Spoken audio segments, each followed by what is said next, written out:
Hi team, I'm just going to make a quick video, and I apologise in advance for not being here today, but I'm going to make a quick video for you introducing the ideas of integration. So today's lesson is basically what I would have done in class.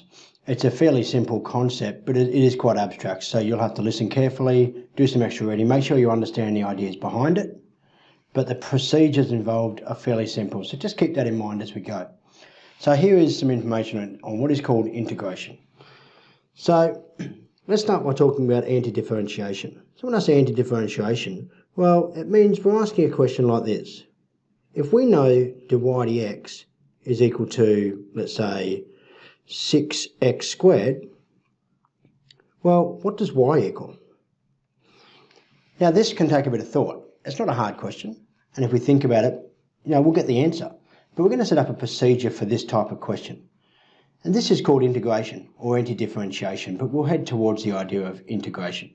So the answer to this is that y would have to be x cubed in some way, shape or form, because when we derived to get to x squared, we had to have a cubic such that the 3 we came down the front.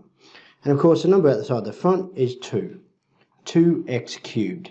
So that means that if we had 6x squared as our differential, then the original function must have been 2x cubed. And we can test this by deriving the original function. So d dx, which is our derive math verb, of 2x cubed is equal to 3 times 2x squared. I brought the 3 out the front, I've lowered the power to 2, and this of course is equal to 6x squared, which is what we started with. So you can see here we can take a very logical approach with polynomials to doing this anti-differentiation. So let's have a look at a couple other problems. Let's say we had dy dx was equal to 3x to the power of negative 3. This one's a little bit trickier, but I know that y will have to be equal to x to the power of negative 2.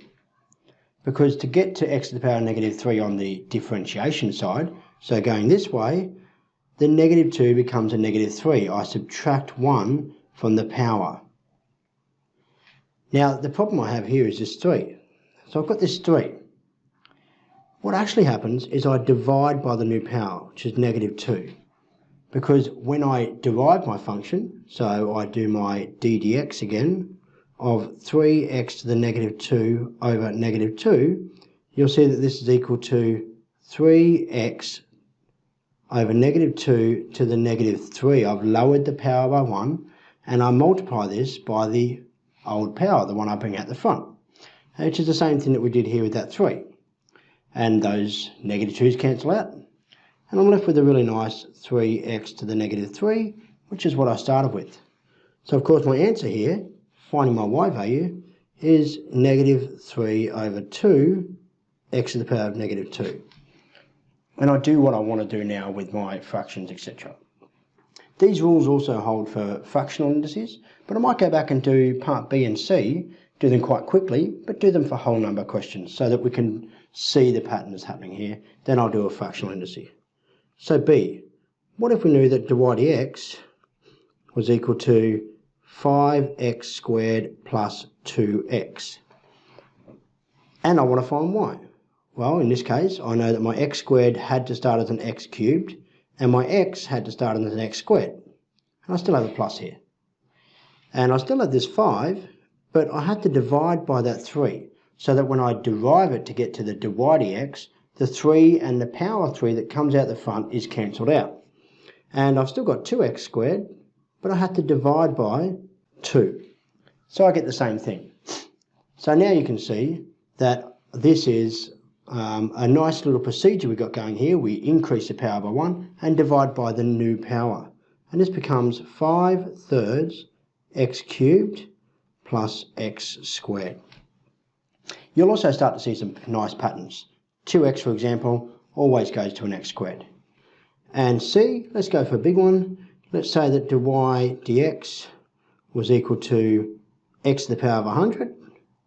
Well, that would mean that y must be equal to x to the power of 101 divided by 101.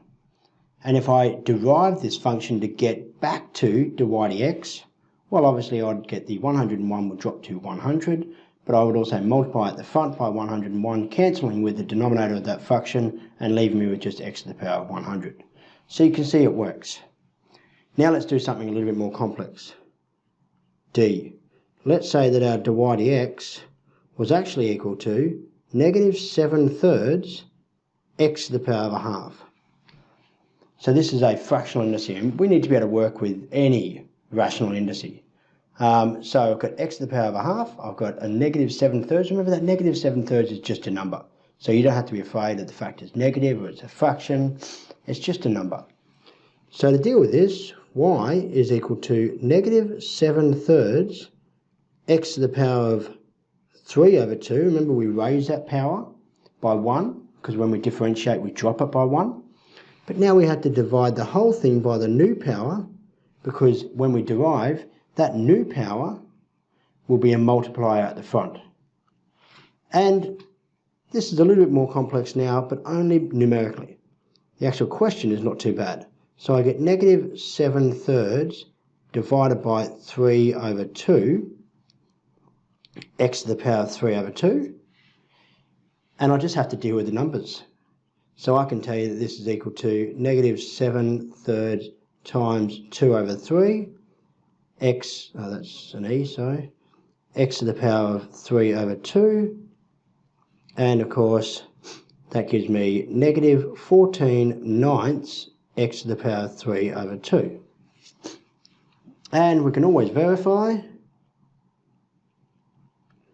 by looking at y equals negative 14/9 x to the power of 3/2, which gives us dy dx is equal to 3/2 times negative 14/9 times x to the power of 3/2 minus 1. We subtract 1 from the power, and simplifying this, the 3 and the 9 cancel out to give us 3 there, the 2 and the 14 cancel out to give us 7, I'm left with negative 7/3 x to the power of a half, which is exactly what I want. So you can see you can always do a quick verification as well to make sure that you're right. So let me just introduce a few little symbols and ideas here. First of all, instead of saying dy dx equals some function of x and then calculating y, what we'll typically do is we'll say that y is equal to the integral of f of x dx. So this is a really important symbol here. It's like an S shape being stretched out. You see I've got a little bit of a loop going there. It's not really meant to have a loop. If you have a look in a textbook, you'll see the more accurate version of the symbol. And that's the integral sign, which is the same as antidifferentiation. So we're integrating, we're going backwards to the original function from the gradient function. So now let's have a look at this in practice. Another example. I want to calculate the integral of x cubed plus 2 dx. So basically I'm saying, well, if x cubed plus 2 was the gradient function, what was the original function? You notice here that we also have a dx symbol. It's a little bit like the dx in dy dx. It's just telling us that we're integrating with respect to that variable. So I get this. X to the power of 3 becomes x to the power of 4, and I divide by my new power. Plus 2 will become 2x. So you can deal with 2 as 2x to the power of 0 and really play around and show yourself why that works. But in this case, we can easily just recognise that a constant integrates to be the linear term with that constant as the coefficient. Now I'm going to introduce something else here in green as well. Our answers will always have a plus c when we're dealing with indefinite integration. And we will be dealing with only indefinite integration until term 3, year 12. So there's a plus c here. And that plus c represents some unknown constant. Because you'll recall that when we're deriving, if there's an unknown constant, there's a number 7 on the end, it just disappears. So when we integrate back up, how do we know if there was a 7 or a 4 or a 28? We just don't know. And that's our problem. And just to show you very quickly, let's say we had, and this might not be the best graph, but let's say we had a graph of a parabola in pink. And this is our y dash equals f of x. So it's our gradient function. So we've got some important points here. We've got these zeros, the gradient 0 at those points. If we integrated this function, we would obviously get a cubic. So our y function would be a cubic. We might have a minimum here and a maximum here. That's what it will look like. And we'll have a function that looks like this.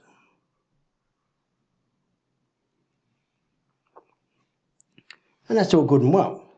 But if I just quickly grab this function, and I'm going to try and be clever, but evidently I can't. Let's say that I've got a different colour here, let's say green, and I drew a different variation of this function. Let's say the minimum is actually here, and the maximum is actually here. So my variation of this function is that this might be like that. Now it's exactly the same function, it's just been pushed up by 3 places. The gradient at any point, so the steepness at any point, is always the same. So our gradient function for the green and the blue one is still the pink function. And there's nothing we can change about that. What we don't know is we don't know the y-intercept. And so our y-intercept is plus c. And we don't know it. Our function could be transformed or shifted anywhere on the plane, up or down. We don't know where it lies, so we have a plus c. And later we'll deal with ways of finding our c value if we have known values or if we have some other information. But for now, we'll just write a plus c. So this is the technical overarching idea here. When we integrate a function, we raise the power by 1, we divide by the new power, we make sure there's a plus c on the end, and that will give us our original function that will be derived to give the question. So let's have a look at this generally speaking. If we are integrating ax to the power of n dx, then this is equal to ax to the power of n plus 1 over n plus 1 plus c. And obviously if we have multiple terms, then we do treat each one of them separately. And this is our fundamental theorem of calculus, our basic rule of integration that you can call on for any polynomials. And keep in mind what I've just said there. Any polynomials, no other functions. This rule only works for polynomials. I think that's enough to get you going. On the second worksheet in the OneNote, there is a textbook excerpt, and in that textbook excerpt there's heaps of questions and a load more examples and some other ideas and approaches, so it'll be worth reading that. See how you go. It's only a single lesson, so hopefully you can get your teeth into it, and I'll be back on Monday to talk to you about it more. All the best.